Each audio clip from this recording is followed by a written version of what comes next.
दिल्ली सेवा बिल पर राज्यसभा में बहस के दौरान गृहमंत्री अमित शाह ने विपक्ष के गठबंधन पर बड़ा हमला बोला। गृहमंत्री ने दिल्ली सेवा बिल का विरोध कर रही कांग्रेस को निशाने पर लिया और उन्होंने कहा कि केंद्र सरकार कुछ नया लेकर नहीं आई है, बल्कि इस बिल में वही नियम है जिन्हें दिल्ली की केजरीवाल सरकार नहीं मानती है, इसीलिए इसे एक्ट के फॉर्म में लाया गया है।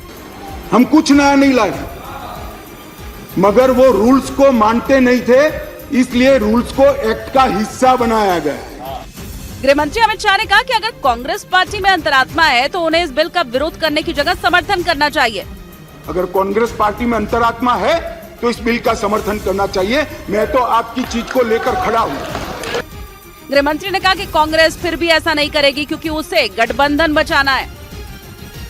दिल्ली सेवा बिल पर राज्यसभा में बहस के दौरान गृहमंत्री अमित शाह ने दिल्ली की केजरीवाल सरकार को भी निशाने पर लिया।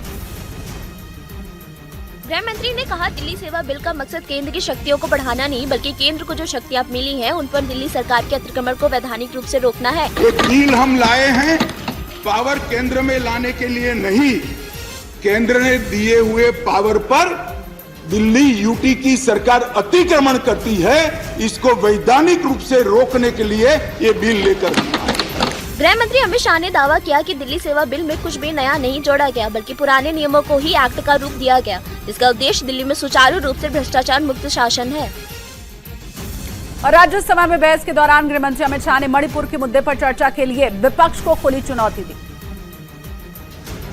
गृह मंत्री ने कहा कि अगर विपक्ष मणिपुर के मुद्दे पर चर्चा करना चाहता है तो वे इसके लिए तैयार हैं। 11 तारीख को चर्चा के लिए खड़गे साहब हाँ बोल दे, मैं सदन में चर्चा के लिए तैयार हूँ। गृह मंत्री अमित शाह ने आरोप लगाया कि विपक्ष गठबंधन बचाने के लिए दिल्ली सेवा बिल पर एकजुट हो गया, लेकिन मणिपुर के मुद्दे पर चर्चा के लिए तैयार नहीं है।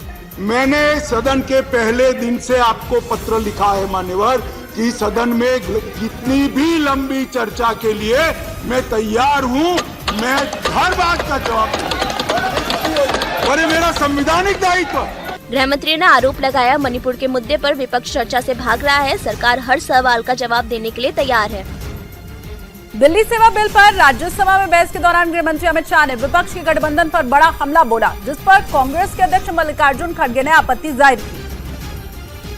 गृह मंत्री अमित शाह ने राज्यसभा में विपक्ष के गठबंधन पर तीखा हमला करते हुए कहा कि 5-10 लोगों को जोड़ दो, कुछ नहीं होने वाला है। 24 मई में फिर से नरेंद्र मोदी प्रधानमंत्री। जिस पर कांग्रेस के राष्ट्रीय अध्यक्ष मल्लिकार्जुन खड़गे ने आपत्ति जताई। 2024 के इलेक्शन को संदेश दे रहे यहाँ से कि हम जीतेंगे। मल्लिकार्जुन खड़गे ने कहा कि गृह मंत्री को इस मंच पर विपक्षी गठबंधन पर टिप्पणी नहीं करनी चाहिए, जिस पर आगे गृह मंत्री ने जवाब दिया। मैंने सटल वे में ही करी थी, मैसेज आधा अधूरा गया था, खड़गे जी ने पूरा मैसेज डाल दिया, इसलिए मैं उनका धन्यवाद करना चाहता हूँ। इसके बाद दिल्ली सेवा बिल पर वोटिंग हुई और राज्यसभा से भी बिल पास हो गया।